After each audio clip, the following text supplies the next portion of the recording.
Hey guys, Lucky Spammer here. I had previously created a video about diagnosing glitchiness from a network standpoint, and I decided to make one about diagnosing a glitchiness from a performance or graphics standpoint also. So the first thing we're going to do is how do you tell if you're having a graphics issue? Well, this FPS stat right here in the top left. If that's below 60, that's potentially a lagginess or a glitchiness from a graphics rendering standpoint. If it's a little bit below 60, like let's say 50 or above, it's not going to be matter it's not going to matter a whole lot. But if you get under 50, especially if you get into the 40s and 30s, it is going to matter, especially if you're getting a fluctuation. If it's bouncing around a lot, you're going to get some odd reactions in game. Now, if that's the case, if you feel like your FPS is low, the first thing you need to do is make sure you're using Google Chrome as your browser when you're playing Tag Pro. Um, Tag Pro simply performs best in Google Chrome right now. And that's something we're going to improve in other browsers going forward. But right now, you'll probably gain some frames just by using Google Chrome instead. Um, if you are using Google Chrome and your frames per second are low, it's going to mean one of two things.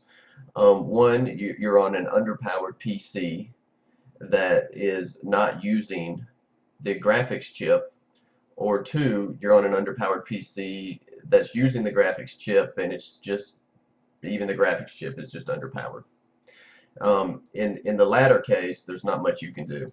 But if you're on an underpowered PC that's not using the graphics chip, you can force Chrome to use the graphics chip or attempt to use the graphics chip. And how we're going to take a look at that is we're going to go in here into the address bar. We're going to go to Chrome://GPU. We're going to get some good information in here. For one, just from an information type standpoint, you got this performance information, and you can see that I have graphics and gaming, and they're both 7.6, and that's definitely fine for Tag Pro. If you see this number getting pretty low, like into the 3s and 4s, you're definitely going to see Tag Pro with some rendering issues below 60 frames per second. Now, up here where it says Canvas, you want that to say hardware accelerated. If you have a graphics chip and Chrome is using it to render the canvas, then it's going to be hardware accelerated and you're going to be getting the maximum frames per second you can. So if you got low frames per second but you see hardware accelerated here already, that's about as good as you're going to get right now with Tag Pro. Now, if this says something other than hardware accelerated, if it says software only, for example, what that means is, one, you don't have a graphics chip, which is unlikely, or two, you have a graphics chip, but it's what's called blacklisted right now. And what blacklisted means is that the Google Chrome team just simply hasn't gotten Chrome to a point where they feel it's stable enough to use that particular card. So it's blacklisted. It uses the software to render graphics instead of your hardware. Now, you can override that. How you do that is you go into Chrome://flags.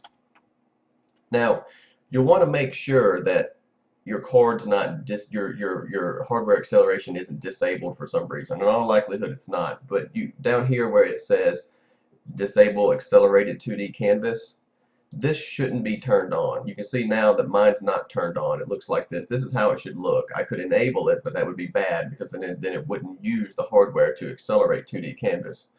But I'm guessing most likely this isn't going to be the case. Yours is going to look just like this.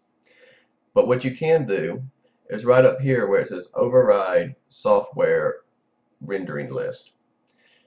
This you can enable. In all likelihood, when you came in here, it looked like this. This was something that you could enable. And that's what you would want to do. You would want to enable the ability to override the software rendering list. And what this will do is it will, even if you have a graphics card, even if it's blacklisted at the moment, Chrome will attempt to use it anyways. And in a lot of cases, it's absolutely fine to do that. But if you experience a lot of crashes, you'll want to go and switch it. But it will probably buy you some frames per second in Chrome if you turn that on and you were software accelerated before. Now, after you turn it on, you will need to come down here and relaunch and see if it makes a difference for you.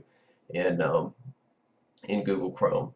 Now, I also want to mention, just because your graphics card is blacklisted now doesn't mean it'll always be blacklisted. I mean, every Chrome release, more GPUs are whitelisted, so it's also something you could just wait on, and you might get it eventually. But anyways, those are my tips for potentially increasing your frames per second if you're having that issue. Hope it helps.